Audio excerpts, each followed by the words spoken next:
From Seoul, we took the train to Busan, starting at Seoul Station. The train was smooth and comfortable and fast and wonderfully zombie-free. And in a little over 3 hours, we were at our hotel in the Nampo district of Busan. A very walkable area near the massive Lotte Mall shopping center. The city is on the shortlist for hosting the 2030 World Expo. With voting at the end of 2023, there's a heavy promotion going on. We were just a couple blocks away from the Busan Harbor, the busiest in South Korea, supporting about 90% of all the country's shipping. Yeongdo Bridge, one of the oldest crossing the harbor, is a drawbridge built in 1934. Declared an historical monument and restored in 2013, it's guaranteed to open every day at 2 p.m.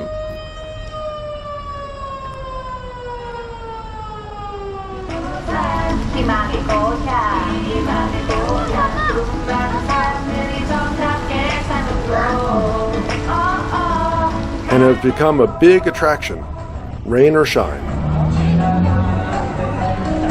Along the waterfront of this busy harbor, the massive Jagalchi market is a beautiful building.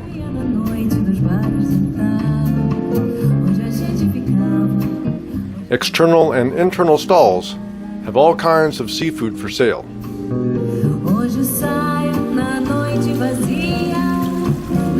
So plentiful that it spills over to the adjacent streets.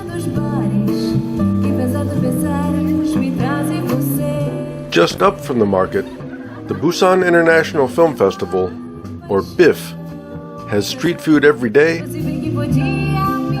and their own Walk of Fame for attendees from the past 26 years.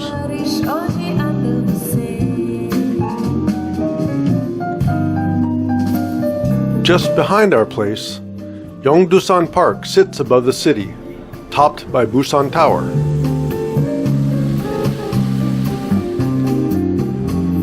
Features a statue of one of Korea's greatest admirals, who won over 20 battles against the invading Japanese in the 16th century. Tickets to go up the tower are about $10. And not only do you get great views of the city and park below, but you also get some pretty psychedelic hallway experiences along the way.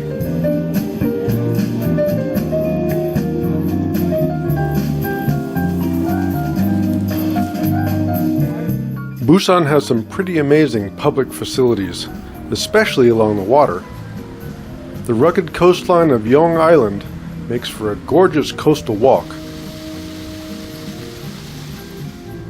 As long as you don't mind some steep climbs up and down.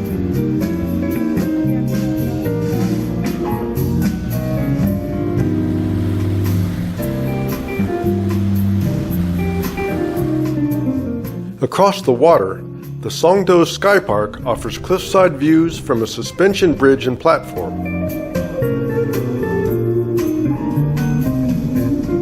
From the top of the hill, you can take a cable car back to the main part of the city.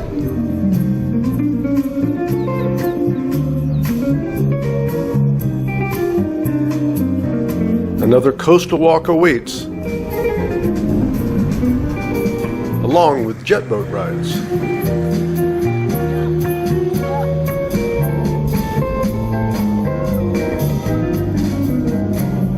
About an hour's metro ride north, Spa Land was a fantastic find.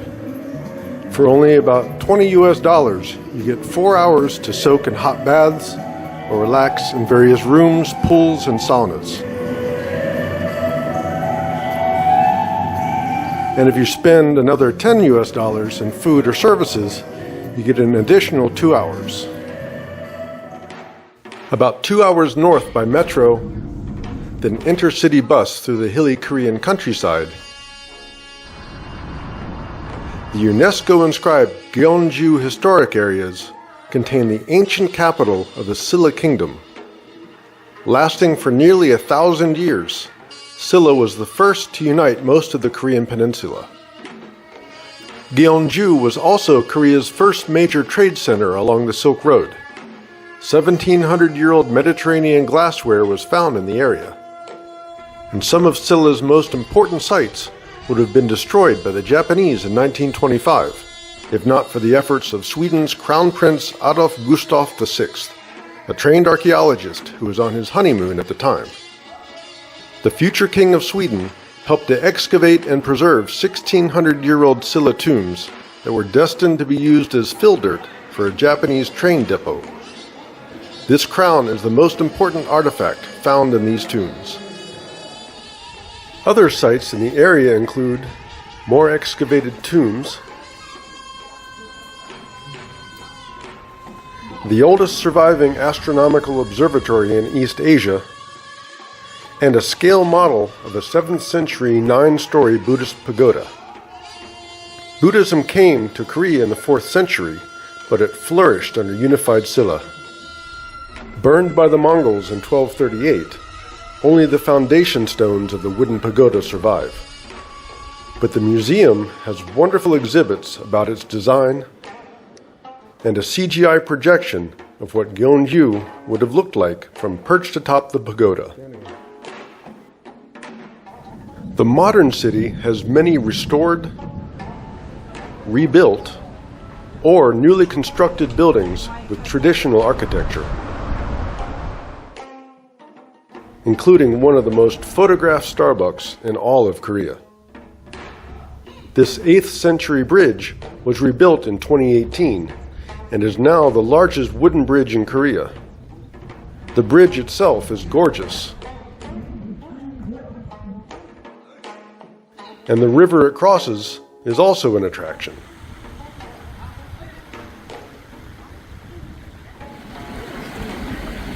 Visitors to Gyeongju should not miss this spot. We were joined in Gyeongju by our nomad friend Heather Markel, who also joined us at the Busan Museum, which covers the history and culture of the area through to modern times. But it's the Cultural Experience Hall that sets this museum apart. We started with a tea ceremony where photos were mostly restricted, but then finished with a hanbok fitting and photo shoot. Reservations for both can be made on site before you tour the museum, and they were completely free of charge.